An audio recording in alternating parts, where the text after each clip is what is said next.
Welcome to PMFO's New Director Coaching Initiative Summer Webinar Series, Strategies for Effective Communication. This will be a 60-minute webinar with opportunities to interact and hear from a current Head Start director. If you have any questions or comments through the presentation, please take a moment and use the Q&A, and we'll be able to stop and reference and respond to those as we go through the presentation. Before we get started, I hope you had an opportunity to review the pre-webinar resources, but if not, you'll be able to access the registration webpage after the webinar is completed, so you will not miss anything. I'm going to start out by I'm Julie Salois-Torville, Senior Training and Technical Assistance Associate with the National Center on Program Management and Fiscal Operations. And I'm so thrilled today, Rosario Dominguez is joining us and Mark Lackey. Rosario, do you want to say hi and tell us where you're calling in from? Hi, everybody. I'm really happy to be joining you today to discuss strategies on communication. I'm calling in from Tulsa, Oklahoma, where it's a little hot, a tiny bit hot. Well, Rosario, thanks. And we're so thrilled to have Mark Lackey join us. Mark, why don't you take a moment and tell us a little bit about where you are, where you're calling in from, and a little bit about your program. Sure. I'm also very excited to be on the phone with everyone. I can't believe that I'm not one of the new directors. It seems like I just was, but I've actually been in my role now for over 10 years.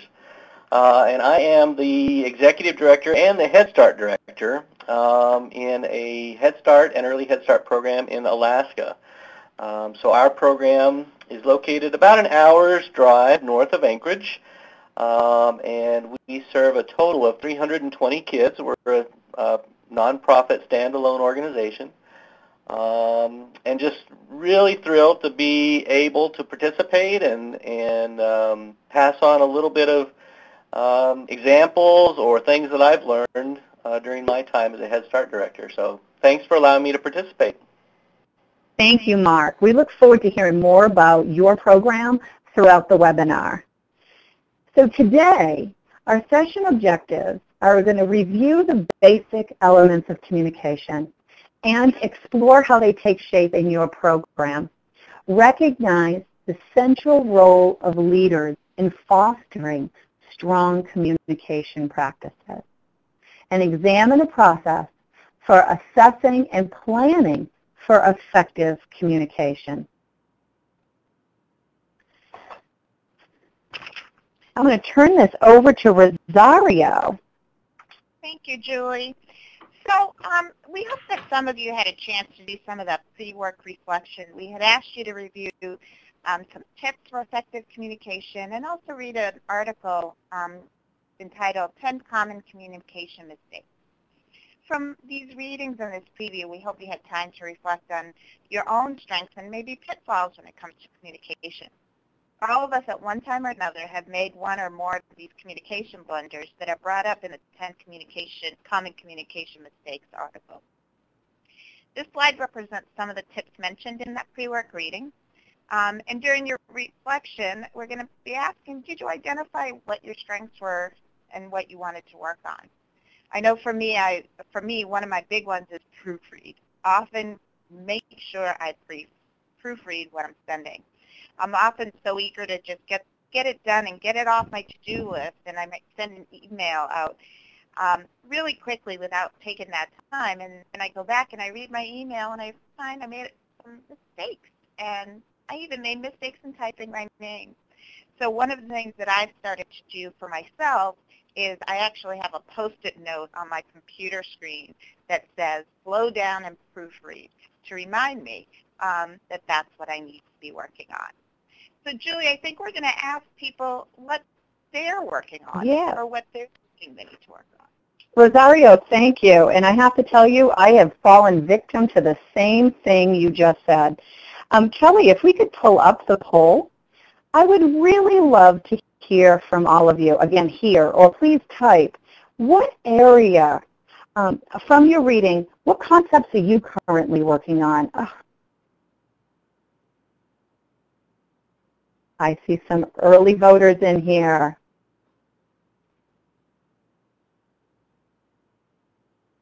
I also added a chat box on the side that says Other. We might not have captured.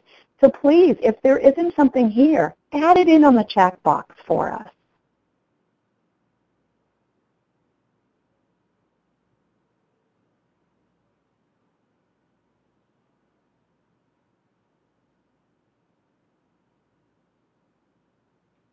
I see proofreading is pretty high up on that scale, Rosario, so you definitely hit one that I think we're all working on. And I also like, we also have a few people talking about active listening, and I think that's very hard right now with so many of when we're trying to do so many things at once. Maybe we're on the computer or on our phone and people are talking with us. Stopping and really actively listening is something we have to work on.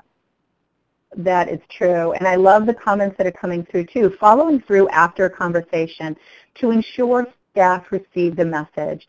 So important. And face-to-face rather than email. Email is such a wonderful tool. It helps us get information out, but yet it can be misunderstood, or we're losing that face-to-face. Janie, I think that is a perfect feedback. The other one, active listening, a pretty high one, and something that I think, taking the time today during this webinar is so important. We often don't sit and think about how do we communicate. We think about what we have to communicate, but how, and really listening to what our staff are saying, what our parents are saying. Betty, I love that you're responding to Brittany. Thanks. But the interpretation of the message given, so important. So Julie, I moved down a little further and I saw that, and I think this is so true for leaders no matter what, is preparing for that difficult conversation and those presentations. I think that's something that we've all faced, and making sure, it's not something we can avoid, and making sure that we get our message across is really important there. So that's definitely. And Yvette also says that clarify, asking questions, and prepare for a difficult conversation, because we can definitely be proactive and keep our communication moving and open. You're exactly right.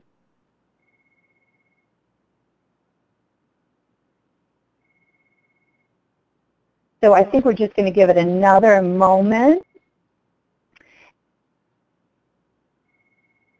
And I see, Antoinette, you made a comment. It seems as if everyone is so confused on what is being talked about. And I'm going to kind of add to that a little bit, or try to put that in context a little bit. And let's see where else. So you consider their communication style might not be. Check in with staff. So it can be. In our communication, when we're sharing and we're talking about things, you could have 10 people in the room, and it doesn't mean all 10 are hearing the same thing. So people could be confused on what's being talked about.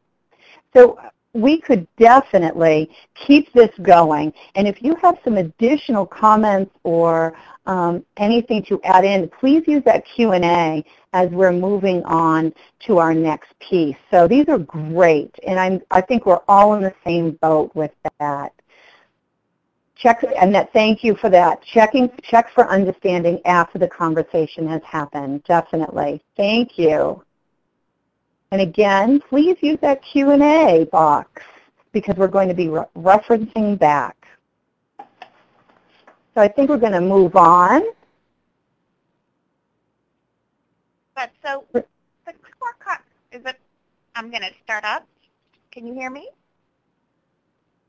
Yes. Okay, great. Thank you. So I wanted to say, so today, the core concept for today's presentation is communication is the foundation for relationship building. And this is actually building on the core message from the first in the series. For those of you who attended Leadership Services and Systems, which was the first in the series of webinars, that core message there was leaders build relationships. So now we're going to talk about, well, how do you build those relationships through effective communication? The poet John Donne wrote, "No man is an island." Basically, individuals do not flourish isolated from one another. This is so true for Head Start and other early childhood programs. Each person involved in the organization, whether manager, teacher, parent, or other, has something to contribute to the whole. Communication is integral to building those relationships needed for us to work towards common success. It is your responsibility to foster these relationships by promoting and modeling strong, positive communication among all stakeholders. So from there, we move on to, let's all get on the same page and really look at what do we mean. We use the word communication a lot, and it has a lot of different meanings to us, but let's come up with something joint by looking at the description, the definition from the Merriam-Webster Dictionary, which defines communication as the act or process of using words, sounds, signs, or behaviors to express or exchange information, or to express your ideas, thoughts, feelings, etc. to someone else. This is one of the things that I do want to point out. I mean, I think this tells it off. It's about passing on information and sharing those ideas. But I also want to focus on the fact that there's the word about feelings there. And that's something that really comes into play when we're communicating with each other at work or even in our own personal lives. Now, one of the things that we have to remember is that there's different types of communication. You have the internal, which is maybe you're talking to staff. The external, you're talking to a community member. An important group of people that we communicate with daily is really our parents. And they're really a specialized audience. And they're internal, but they could also be external. And really remembering that they're customers, our clients, is really important in considering how we communicate with them. Another thing we have to think about is the types of communication that are out there. We've got written, and there's tons. There's emails, there's memos, there's newsletters. There's also verbal, and I think what you were saying earlier is that maybe we're losing that one-on-one verbal communication, and it'd be nice to maybe start going back to it a little bit more.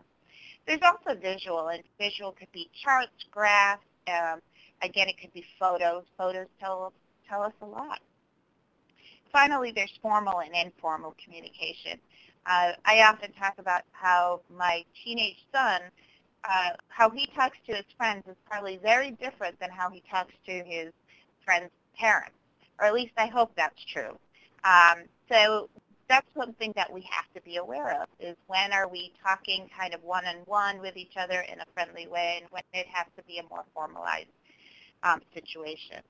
Now, we have a grapevine on this picture, and it's there for a purpose, and that's because the grapevine is something that exists in almost every workplace, and it's a reality we face.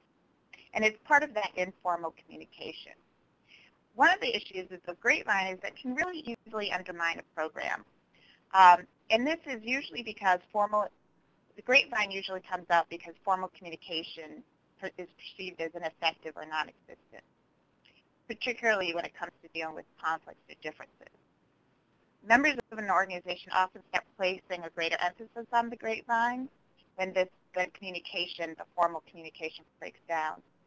The shift then, or the shift to the grapevine or reliance on the grapevine can really hurt teamwork and morale because oftentimes the information shared through the source is one-sided, inaccurate, and only available to select few. So your role as leaders in promoting effective communication is extremely important when it comes to the grapevine. So let's look at this next slide. Has to do with the sender and receiver. Communication, there's always a sender, somebody providing the information, and the receiver.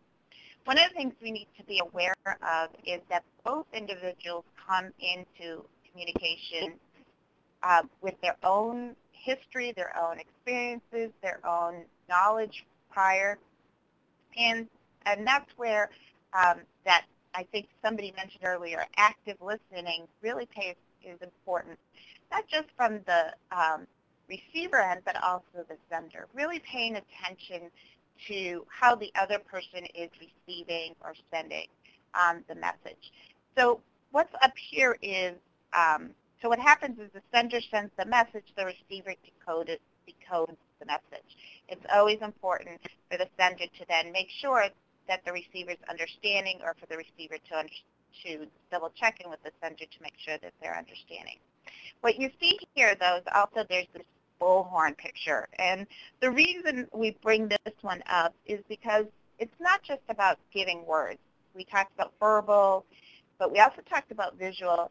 And finally, it's also about not just what we're saying, but also how we're doing it.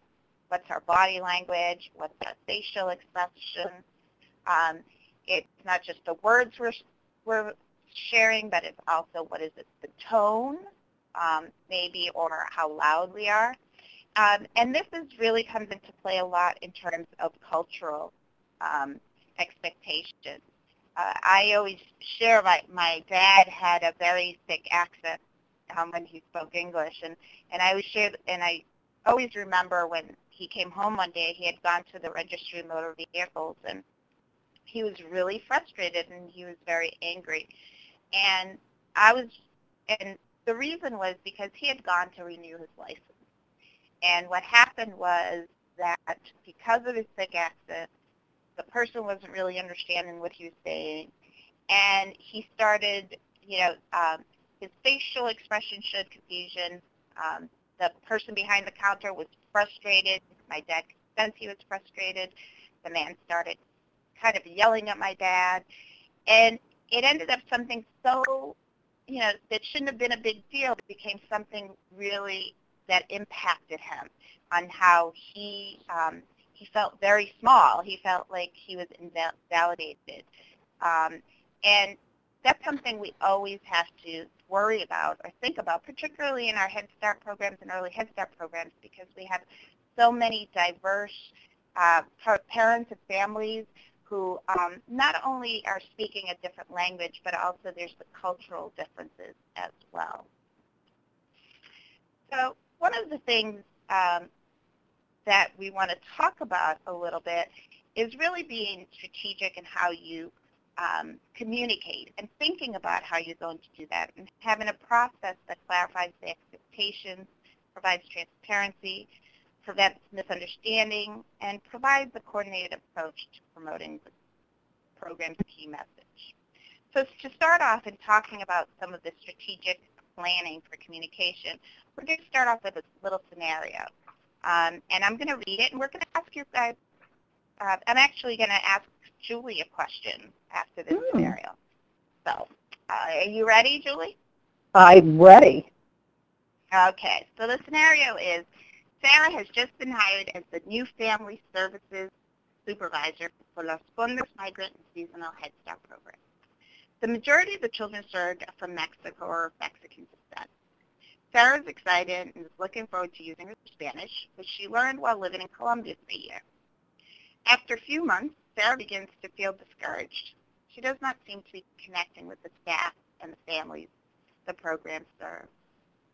So, Julie, why do you think that might be happening from what we've read?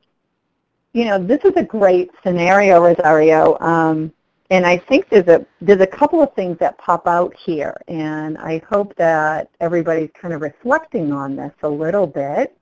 But what pops out at me first is that Sarah's excited to use her Spanish that she just learned, or she learned while living in Colombia for a year. And really what pops out at me here is that although she knows Spanish and she's working within a Latino community, families from Mexico may be very different than families living in Colombia. So I think there may be a shift there as far as the culture or the background. Rosario, am I getting that pretty much? Well, I think it's also, I think you and I were, when we discussed this scenario in the past, we also talked about the dialect, and I was pointing out that I used to work in the food and nutrition program, and we had people from all over Latin America who worked there, and one of the things we often used to do is share with each other, like, well, what do you call beans? And Somebody would say habichuela, somebody would say poroto. And so even though we all were from Latin America, we all spoke Spanish, it wasn't always necessarily the same Spanish, and that there were very different dialects in that. So I think that can be part of it. You also mentioned a little bit about culture, right? What was it that you're saying? You were saying I was saying that although she learned her Spanish in Colombia when living in Colombia for a year, right, so you just talked about dialect, but also that Colombian community in which she lived and the customs that were there or how families communicated with each other might be different than, say, how a family from Mexico. Right. And I think that's true whether or not the person speaks the same primary language as you or not. We all talk about regional differences even within the United States. And what people like from the Midwest is acceptable, what about people from the Northeast. And so part of it, communication, is also understanding that we all come with our own cultural context as well. I think the other thing that really sticks out for me, and I know that I've had other colleagues point it out to me, is looking at Sarah's intent here. That's a good point. Yeah. So she might be speaking Spanish. She might be really interested in the culture, but is it really about preserving the families and children in the program, or is this about her learning more Spanish? And people know when you're coming across the sincere, open-minded, and really focused on them versus when it's something about you. So I don't think it's an intentional thing that she might be doing, but it's a message she might be sending, like, oh, I'm here to practice Spanish with you. This is great. I get to do this, rather than sending the message, tell me about yourself. I really want to know how we best can support you. I think that's a great point, Rosario. And what I would love to be able to say is, here we're looking at this scenario. It is a scenario, and I'm hoping that Sarah was able to be reflective and really be able to find success. Great. I agree. And I think I think being able to provide feedback, constructive feedback to people and letting them see what maybe others might have seen is very helpful. Great point, Rosario. So I think we're going to move on a little bit, because I think what we're really talking about is that the majority, actually, I think it turned out to be that about 20% of the children in Head Start programs right now speak Spanish as a home language, and that doesn't include the other languages that people speak. And so really being culturally responsive, not just, and as we pointed out, not just linguistically, but culturally, is important. And so how do you do this? One of the things that we have on ECLKC, the National Center on Linguistic and Cultural Responsiveness, has some resources for training staff on this. In particular, they have the multicultural principles for Head Start programs serving children ages 4 through 5. And they have several principles, and the one that you're seeing on the screen right now is Principle 7. It says culturally relevant programming requires staff who both reflect and are responsive to the community and families served. Now, this doesn't mean that all your staff has to reflect the communities and families it serves. It's just that it should be representation there. And it doesn't mean that if you're not the same culture or the same language that you can't relate. That doesn't mean that at all. Louis C. Mull, who's a professor and researcher, states that teachers who do not share children's cultures can provide culturally compatible instruction if they understand the children's cultural funds of knowledge, which can be thought of as different ways of knowing, communicating, and doing that exist within diverse homes.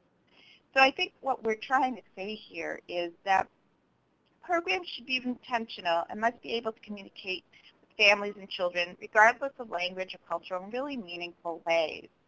And what's really important is to ensure that staff, or even your volunteers or consultants, are really familiar with the ethnic background of the families, and providing that kind of training to to your teachers and to your staff.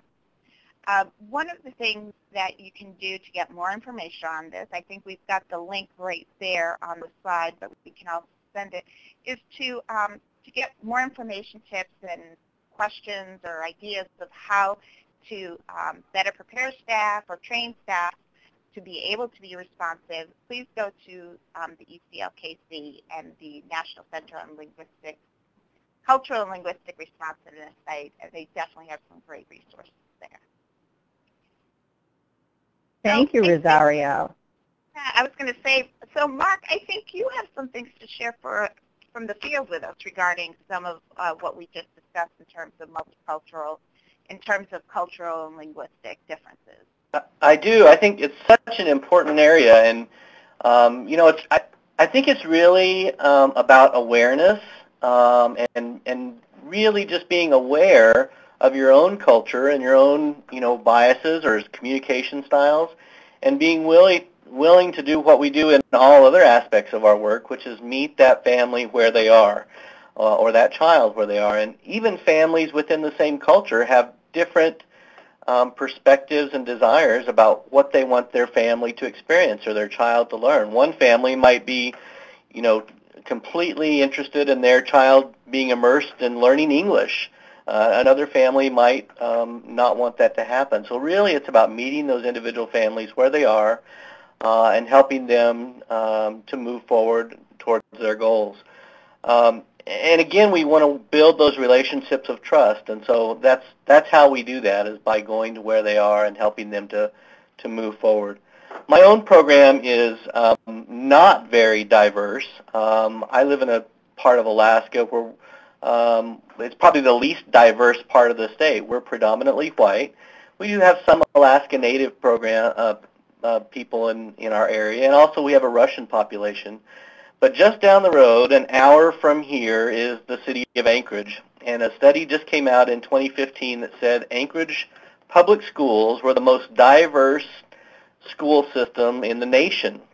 And so I went back and looked at that, and they have 20% of their students who are or have been in the English language learners program.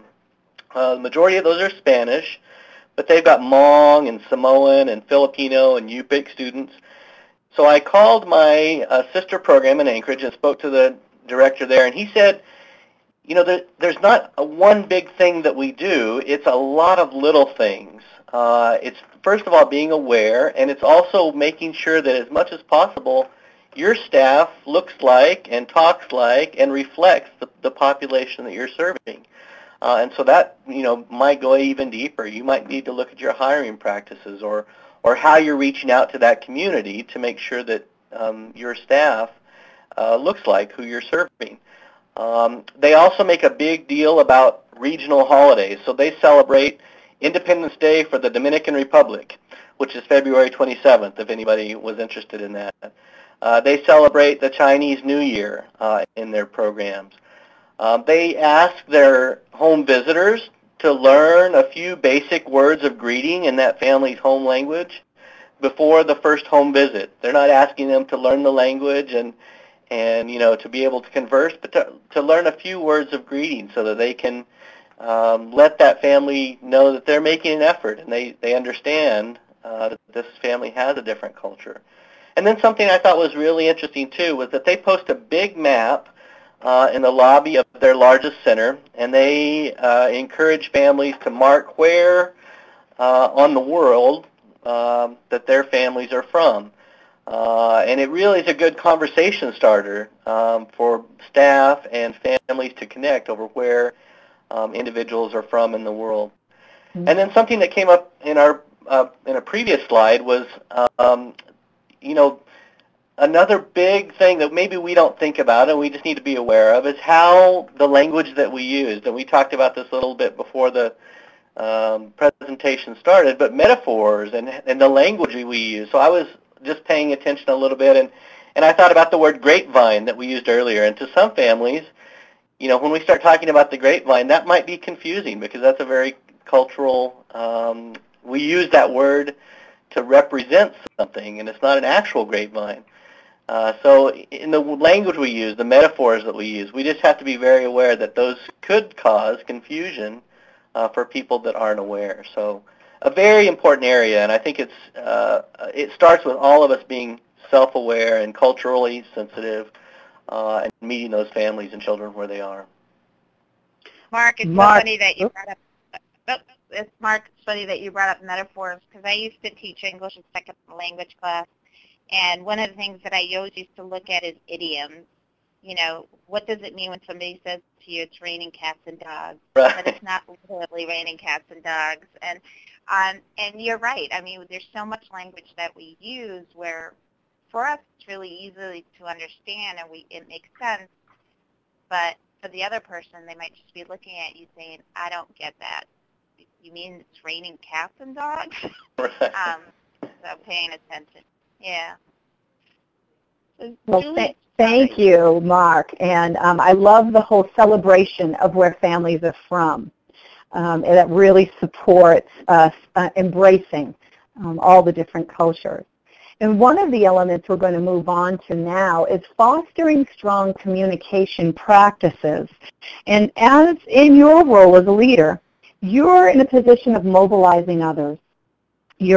As Rosario had talked about, you are communicating internally to staff. You're communicating externally to your community partners.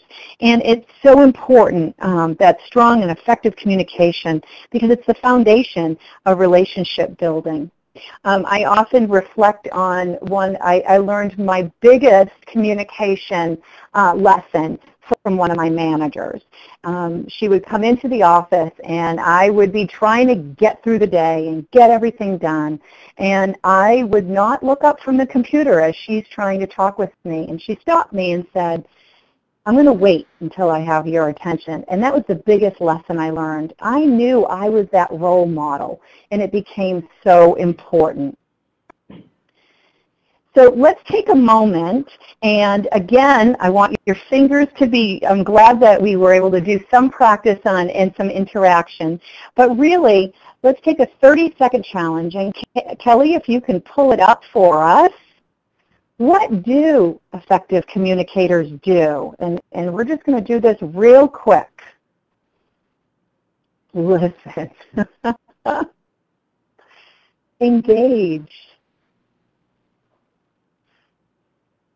Eye contact, perfect. That's part of that engagement. Brenda, I love that you put care. Empathy. Open body language. Our body language says so much more. Support. We have some other aspects coming in our Q&A box with understand and listen. Repeat, Elizabeth, repeat back what you heard. Excellent. We did it in 30 seconds. Reflect, understand. Now think about, this is what an effective communicator does, but I just gave you an example about, I know that, but look at the trap I fell into. I didn't take time to make that eye contact, to reflect. That is effective communication.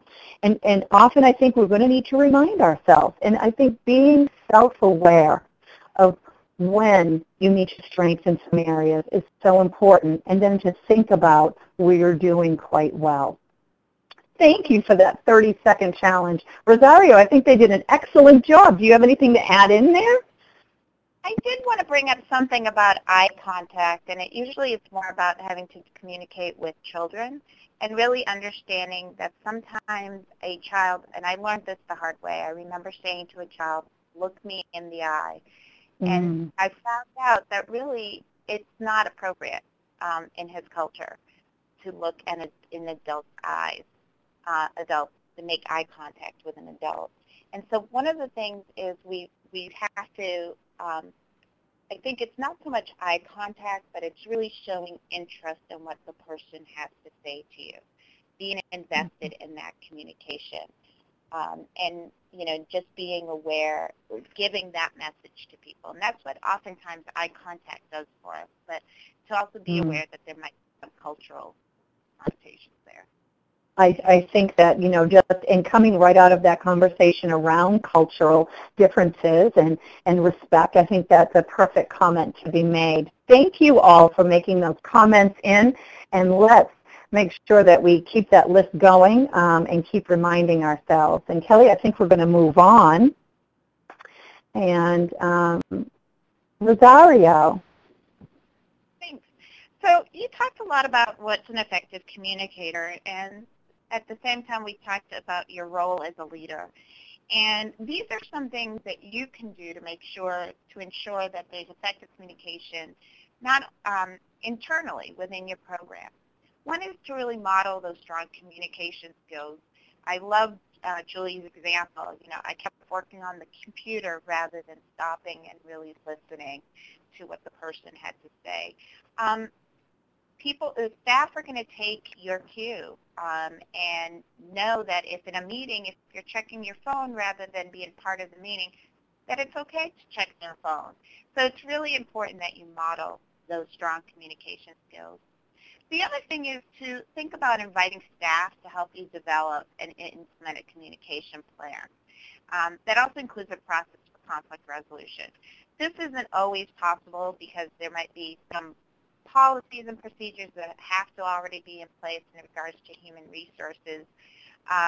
But one of the things is that you might want to check in with staff to see, is there a different way that we should be communicating things, whether it's among ourselves or with others, parents, children, and so on.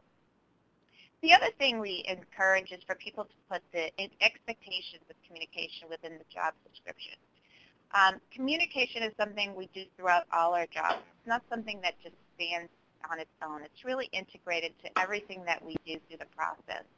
And being clear on what those expectations are is important. So for example, having it clear in the job description that you don't use your cell phone while you're with the children or when a parent is talking with you, putting that away. Just having those really out there. The other one is to provide staff with training. It might be training on active listening. It might be on cultural understanding. I think Devin, one of our participants, actually also said, don't forget about learning differences. And that's something to be aware of. How do you communicate with children with different needs or even parents with different needs? One of the programs that I supervised, we had a teacher who was deaf. And for us, it was such a great opportunity. The children learned sign language. But I also needed to make sure that she felt like she could communicate with me. And I had to make that effort of learning sign language and so on. So that's something to think about in terms of training. Finally, hold people accountable for good communication. Sometimes we just say, oh, she was just having a bad day, or we let things slide. If we're not consistent in holding people accountable, then there's more likely to be lapse than not when you're not around. So it's really important to not only point out maybe, we've been talking about strength finders, not only point out when people maybe could have said something a little differently or they could have changed their tone, but maybe point out something like, I'm so glad, when that parent came in, everybody said hi. That was great. You made them feel welcome. So also point out the times where communication really is effective and has worked with everybody. So the other thing is we talked about internally, but also externally. You have to remember you've got this whole community out there, and you want them to be involved. You want them to know about your program. And so the leader's role is really in promoting the program within the community and letting people know about what you're doing, what's going on, what you're there to do, what your mission is. It is also your role to engage those community partners. So you're not just telling your story about your program, but also giving them ideas of how it is that they can be involved, how they can participate and support your program. The other part is, again, involve stakeholders in assessing your program's communication practices. Maybe you've been sending out flyers or emails, and you might not be getting a response. Maybe ask some of your community partners, what's the best way to reach the most number of community members? Is it maybe we should be joining a Facebook page or a listserv? What is the best way to communicate? So I think we're going to go with some questions here, Julie. We are. Let's, again, get those typing fingers ready. But Rosario just talked about communication internally and even staff training. So here's a question for you. And Kelly, if you could pull up the chat box, how does a new staff person learn about your program's expectations regarding communication?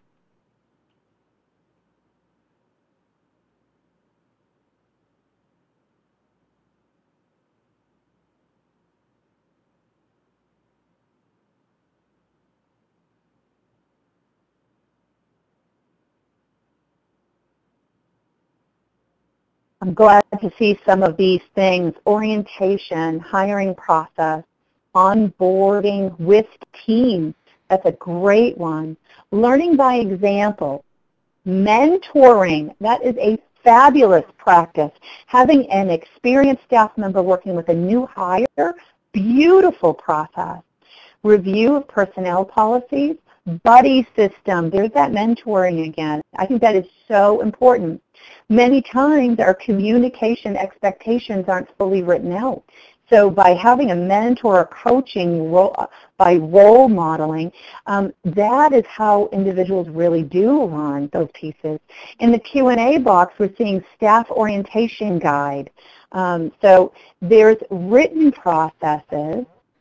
During orientation, I ask questions of the new employee about learning style. Very important, because people have their own natural abilities around communication and their own styles around that. So having clear policies or practices is extremely important in a training manual. So I'm so glad to see that you're all really right on board. As Rosario outlined, right in those job descriptions, taking those quality words around communication and how important it is. One-on-one review of staff expectations. So that ongoing supervision process, that role modeling is so important. Thank you. We're going to move on because we have another question for you. Let's shift it a little bit. Here we go. And here's one. How do parents communicate with your program? So this is not from you to the parent, but how do parents communicate to your program and with your program? Let's put that chat box back up there if we could. And just take a real quick moment and think about what strategies does your program offer for parents to communicate? Parent board meetings, conferences, notes, call, day-to-day interactions through liaison or family service worker, parent engagement. I think, and I see Jennifer says face-to-face, and a face-to-face tends to be such an important part of when they're picking up and dropping off. Family fun nights. I see Jet put text, phone calls. I think that's great. Using the new Facebook. Kelly's putting in Facebook. So there's some new areas in here. Social media. So we now have tools available to us that parents can talk back and forth with our program. And really, many of our program plans and our work is all based on their input. So that's so much. Same as everybody else, but also whiteboards for posting daily information. That's true. Just those big things when you walk in the door. This is perfect. And video chat. I've seen FaceTime being used more than anything, or Skype. So those are great to see. And families have more access now. Many of our families are using a text option more than they're using a phone call option because of what's being covered in their phone. So that is great. School Messenger. So these are perfect. And what's important here is to really think about making sure that there's multiple avenues for families to access and be able to get in contact with you. So thank you so much for those. Those were great. And I think we're going to talk a little bit more, but let's see, Kelly, if we could move on. Thank you. And let's hear from Mark. Mark, any thoughts here on the things we've been focusing on with our internal and external communication, or the leadership around communication? So many great examples given there, both internally and externally, and how we set ourselves up for parents to be able to communicate, or hopefully not, but there might be ways that we build walls and parents aren't able to communicate with us. So some really good examples there. And I think it's really important to realize that one of the primary jobs that we have as leaders within our Head Start programs is to kind of set the tone. And so, you know, your example that you give to both staff and to families sets the tone about how communication should happen within your programs. So I've always worked to be very available and accessible, especially to my staff, but also to families that I interact with. And that doesn't mean that I'm, you know, solving everyone's problems or that I'm jumping through the chain of command and mixing things up, but I'm available to listen. And I'm available to hear concerns that people have or ideas they have that can improve our programs and services. So that availability and accessibility, I think, is so important. I agreed with the comment earlier about more face-to-face and less email, because, you know, I get stuck behind my desk and I'm always available via email, but being available in the centers, you know, to your employees, I think, is really important. And then one other comment I would make on external communication, the same thing is so true in your community. I make it a point to try and make regular presentations at our Chamber of Commerce meetings, going out and doing training at our community partners to make sure that they're aware and they're referring children and families to us, and we're doing the same thing back to them. That external communication, again, as leaders, you're the one that is responsible for building those relationships in the community and nourishing them and keeping them strong. So leadership at the top when it comes to communication, I think, is so important. You're right, Mark. Tone at the top is so important. And that modeling, it does go back to that modeling. Thank you so much. And Rosario, I know you're going to jump into some communication planning. Right. So one of the things I find interesting is we've all been communicating since we were born. You know, we cried and our parents understood we were hungry and so on. But we still have trouble, even as an adult, in all these years of communicating. And part of it, I think, is we need to we need to really think more strategically about how we're communicating. And one of those ways to do is to really look at the planning of your communication. And this is particularly important when it comes to when you're sending a message to a group of people, and sometimes when it's a difficult message as well. I know that was something people brought up earlier about preparing for those difficult messages. And this is a framework, a three-step framework. Let me click on to the next slide, of how you might be able to look and really review your current system, or revise your current system, or create a new message that you're trying to give out. One of the things that we suggest as a first step is always to conduct a communication audit. And this could be that you want to assess how communication is across the board, or maybe it's just with one particular population. Maybe it's just your parents. And that could be through surveys, focus groups, and so on. The second step is then to develop or revise your plan. Really identify the audience, establish your goals, choose a mode of communication, and that could be, is it verbal, written, Or you could also look at media. Are you sending an email or newsletter?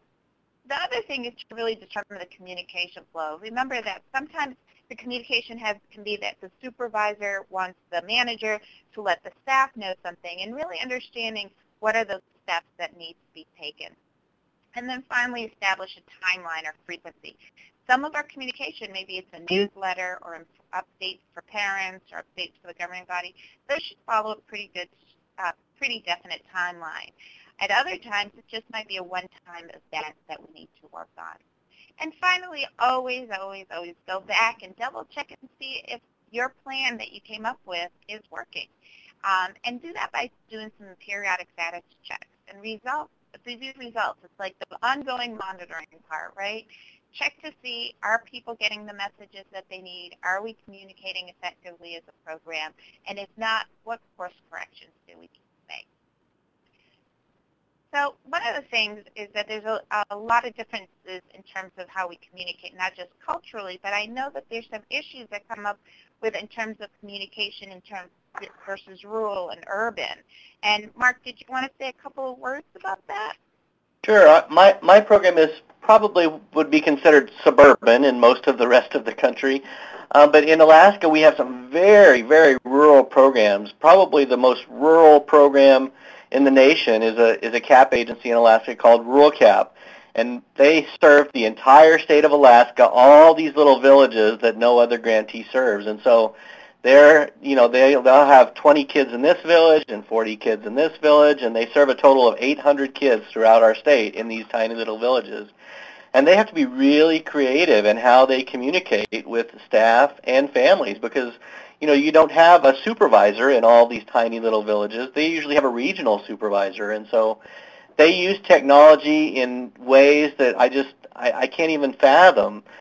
They use video cameras to do class observations, and they use video conferencing in major ways, and they have limitations in bandwidth and all those things that they have to deal with as well. So making sure that you're using the technology that's available, I think is such a huge part of making sure that communication flows in various ways effectively. Another tool that I think is so important, and it refers back to that previous slide in auditing, is that my program does a family survey every year, and we ask some very specific questions about communication. And so I'm looking at my survey right now.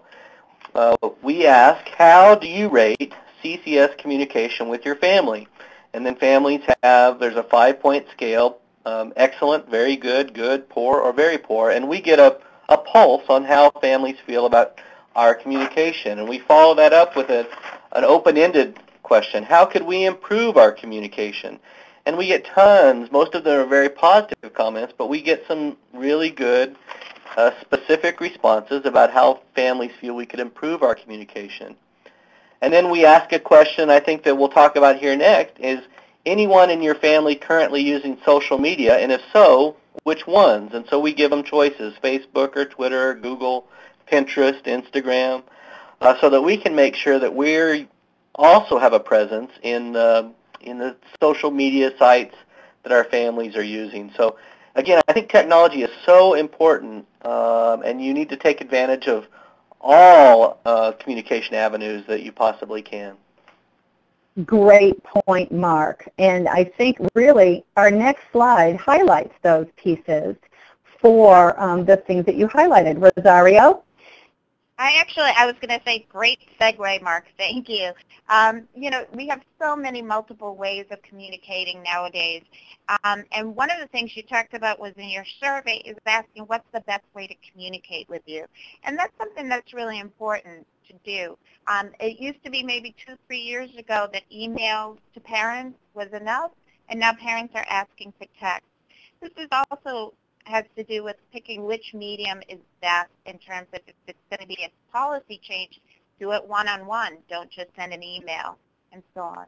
One of the things that we really need to be aware, though, at the same time that we have these multiple methods of being able to communicate is the implications that comes with social media. And one of the things that we've been talking a lot about here at PMFO is about developing a social media policy and really looking at how, what are those expectations in terms of using photos of children, posting on Facebook, and so on, and being really clear on that. There is some resources up on the PMFO website that can provide you with some guidance on how to develop a social media policy if you don't have one yet. It's not just a social media policy in regards to staff, but you also should consider about one for parents.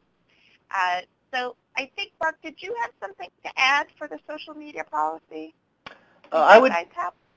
We do. We have a social media policy, and I just wanted to share a couple brief examples of challenges we've had. You know, we've had staff members in the past that on their own Facebook pages have been disrespectful to peers. We've had staff members who have really complained about the food that was being served to children, and so you just have to. That's part of the new world that we live in, and there's legal concerns about how employers can respond to their employees. So I would just really encourage everyone to make sure that you have a social media policy, that you follow that policy, that when you're designing that policy, you get some legal opinions on it, because it's a very tricky world, and you do want to be able to engage with your staff and your community and your families in those ways. But you don't want to overstep as an employer what your employees are doing with their freedom of speech and their own social media. So it's a very tricky. I think overall it can be a very, very effective tool, and the benefits I think are much greater than the challenges with it. But I encourage everyone to have a social media policy and to train staff on what that policy is. Mark, thank you so much. And again, fabulous segue. I want to highlight our next webinar series, which is happening on Wednesday, August 19th, and we're going to be looking at supporting strong human resource systems. So I think, Mark, again, you are exactly right on how employers are really going to guide staff in that. So I really do encourage you to join us for that next webinar. And Rosario, I believe you have a few more things. Well, let's move quickly because I want to be respectful of everybody's time. But, you know, communication is just very comprehensive. There's a lot of different topics, conflict resolution, developing social media policy, all those things. And you can find a lot of these resources to help you further look into communication, not just communication, but some other topics through the ECLKC in our Learning for New Leaders Head Start A to Z section. There you'll find information on some additional resources on what you guys worked on with leadership services and communication, as well as other topics like fiscal management and record keeping and reporting. Right. So I think from there, I think we're pretty much done, Julie. We are. I want to thank everybody. We're about 1 minute over. We really wanted to keep our time together, but we do have an evaluation, and I would love for you to be able to complete that. And once you conclude that, you'll be able to receive a certificate of participation in our call today. Again, additional resources are still available on our registration webpage, and you can always call or email PMFO coaching@edc.org with any of your questions. Again, thank you. I want to thank Mark. Thank you so much for joining us today. I thought you were fabulous examples. And Rosario, thank you so much for calling in from Tulsa. Thank you. Thank you, everybody. Okay, bye, everyone.